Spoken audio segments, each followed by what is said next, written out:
Hello people అందరూ ఎలా ఉన్నారు? ఇవాళ నేనొచ్చేసాను. మంచి బ్రేక్‌ఫాస్ట్ రెసిపీ అనమాట. Puri with protein and fibre rich curry అనమాట. మేమైతే పూరీలు మల్టీగ్రెయిన్ ఆటాతో చేస్తాము. యాహూ! నా పూరి బ్రతికింది. ఏంటి బ్రతికింది అనుకుంటున్నారా? మంచిగా పొంగితే నాకు హ్యాపీనెస్ అనమాట. పూరి పొంగితే అదొక ఆనందం గదండీ! మెయిన్ అయితే పూరీని మీరస్సలు మైదా పిండితో చేసుకోకండి. వీలైతే మల్టీగ్రెయిన్ ఆటాతో గానీ, లేకపోతే గోధుమ పిండితో గానీ చేసుకోండి. ఇప్పుడు కర్రీ ప్రాసెస్‌లోకెళ్ళిపోతే,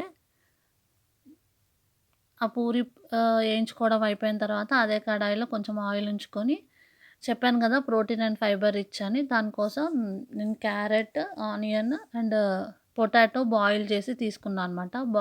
పీసెస్ కట్ చేసి బాయిల్ చేసుకున్నవి.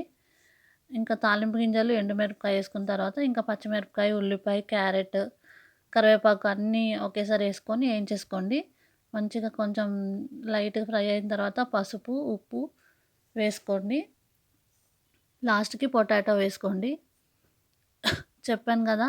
మైదా పిండితో అస్సలు చేసుకోకండి పూరి. కొంతమంది మైదా పిండితో చేసుకుంటారు. అది అసలుకే హెల్తీ గాదు.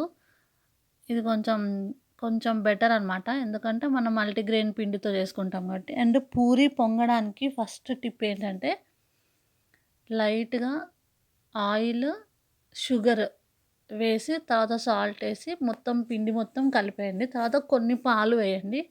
పాలు వేసి లూజ్‌గా కాకుండా కొంచెం గట్టిగా కలుపుకోవాలి పూరి పిండికి.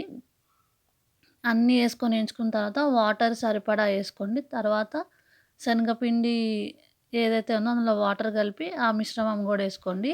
దీనికి వాటర్ కొలత అంటూ ఏముండదు. ఎన్ని వాటర్ యేసినా అది ఉడుకుతూ ఉంటే కొంచెం గట్టిగా అయిపోతది. మీరు 1:2 గానీ, 1:3 రేషియోలో గానీ వాటర్ యేసుకోండి పిండికి. అండ్ మంచి soulful breakfast ready. Please do like, share and subscribe to my YouTube channel Syria vlogs. అందరూ సబ్స్క్రైబ్ చేసుకోండి ప్లీజ్. ఇలాంటి మంచి మంచి కంటెంట్ ఎంతో వస్తది మన ఛానల్‌లో. మీరు సబ్స్క్రైబ్ చేసుకుంటే మాకు అదొక బూస్టింగ్ ఎనర్జీ వచ్చి ఇంకా ఇలాంటి మంచి మంచి వీడియోస్ డీటెయిల్‌గా చేస్తాము. Bye bye.